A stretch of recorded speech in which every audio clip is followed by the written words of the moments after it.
जी जो बात कह रहे हैं यही बात उदित राज जी भी कह रहे हैं। वो कह रहे हैं नरसिम्हा राव को हमने प्रधानमंत्री बनाया था, कांग्रेस पार्टी ने प्रणब दा को राष्ट्रपति बना दिया, और क्या करते। यही तो पात्रता की मानसिकता है, यही तो पात्रता की विकृत मानसिकता है जिसके विरुद्ध हम कांग्रेस पार्टी से लड़ रहे हैं। क्या आपने कभी सुना हमें इस तरह की भाषा का प्रयोग करते हुए कि हमने शक्तिकांत दास जी को बना दिया? अरे शक्तिकांत दास जी डिजर्विंग थे, मनमोहन सिंह जी उतना ही डिजर्विंग डॉक्टर मनमोहन सिंह जी थे उस समय। अब इस तरह से ये गिनवाना शुरू करेंगे तो ये आपने आखिर उनको प्रधानमंत्री क्यों बनाया? अगर आप मान रहे तो आप प्रणब मुखर्जी को भी बना सकते थे। आपने बनाया क्योंकि उस समय वो आपको सम्मान दे रहे थे जो शायद बाकी नहीं देते।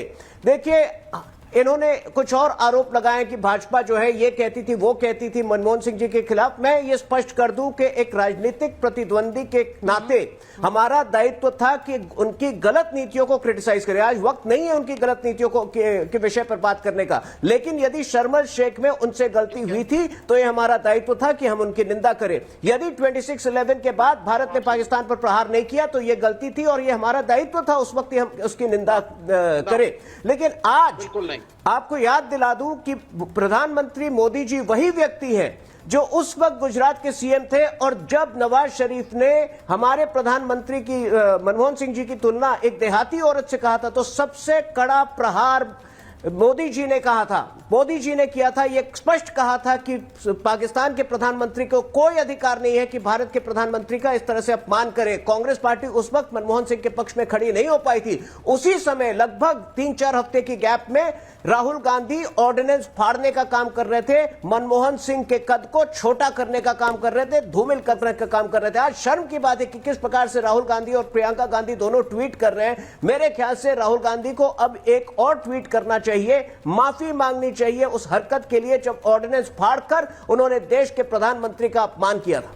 मुझे हमेशा लगता है कि राजनीतिक द्वंद्व राजनीतिक दलों के बीच पॉलिसीज को लेकर, नीतियों को लेकर हमेशा चलना चाहिए, क्योंकि वो बहुत जरूरी भी है। अगर आज मैं सिर्फ तुहिन जी की बात सुनती रहूं और विवेक श्रीवास्तव की बात म्यूट कर दूं तो फिर बहस का क्या मतलब? बिल्कुल ठीक है, फिर जनता को कैसे पता चलेगा सही क्या है गलत क्या है? आपकी बात को नहीं, एब्सोल्युटली आप बहुत सही कह रही हैं, क्योंकि आइडियोलॉजिकल डिफरेंसेस अगर रहे भी पार्टियों में, हमारे भी रहे कांग्रेस के साथ, लेकिन दूसरी बात जैसा मैंने बताया आपको, यूपीए 1 से समर्थन लेने के बाद भी एबी वर्धन की जितनी मेमोरियल मीटिंग्स थी, बाकी मीटिंग्स थी, मनमोहन सिंह जी प्राइम मिनिस्टर थे और जब नहीं भी थे तो he was a very frequent visitor constitution club में 2022 के एंड में। मैं खुद भी मिला था उस वक्त उनसे जब आखिरी बार आए थे वो, और तब भी उनके हाथ में हैंड रिटन नोट्स थे।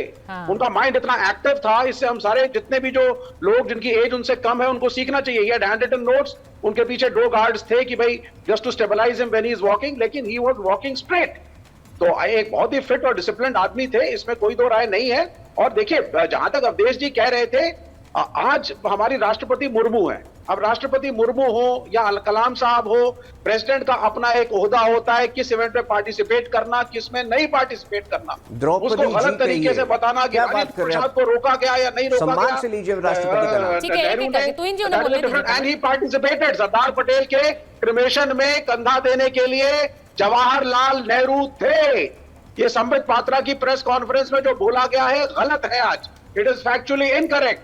नरसिम्हा राव के केस में खुद मैंने जाकर के, इतनी बड़ी कंट्रोवर्सी थी जब उनकी बॉडी कांग्रेस पार्टी ऑफिस में आनी थी, मैंने खुद बातचीत करी है लोगों से जाकर के। There was a time mismanagement, his family did not want.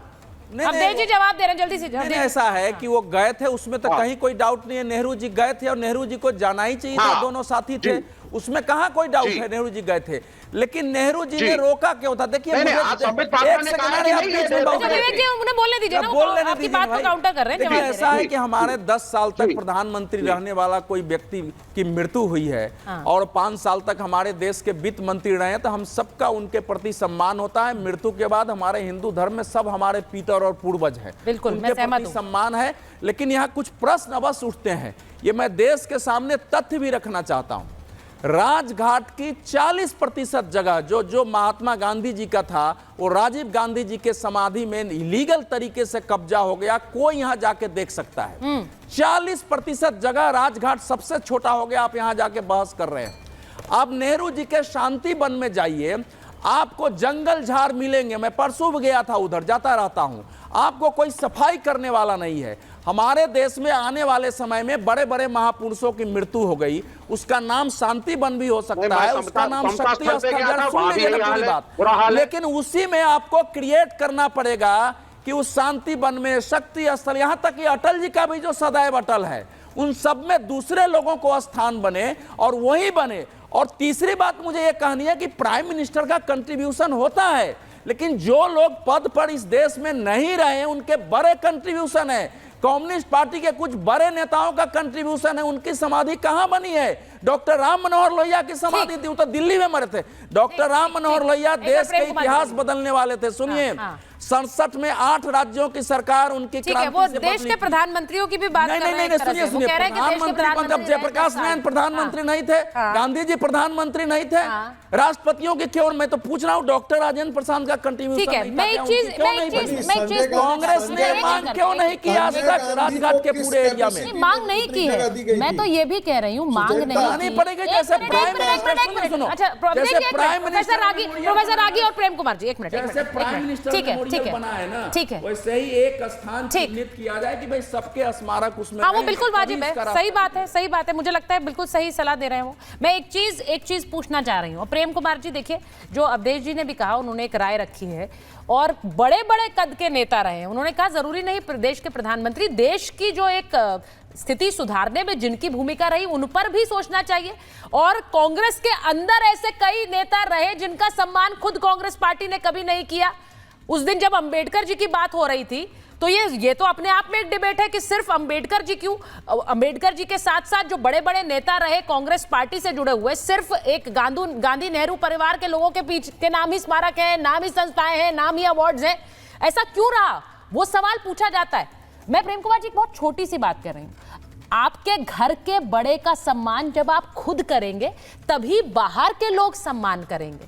Manmohan Singh ji जब प्रधानमंत्री नहीं भी थे और उसके बाद तो वो देश के प्रधानमंत्री रहे, तब कांग्रेस पार्टी ने कितना सम्मान किया। नरसिम्हा राव जी किस स्थल कहाँ है? कहाँ है उनका स्थल?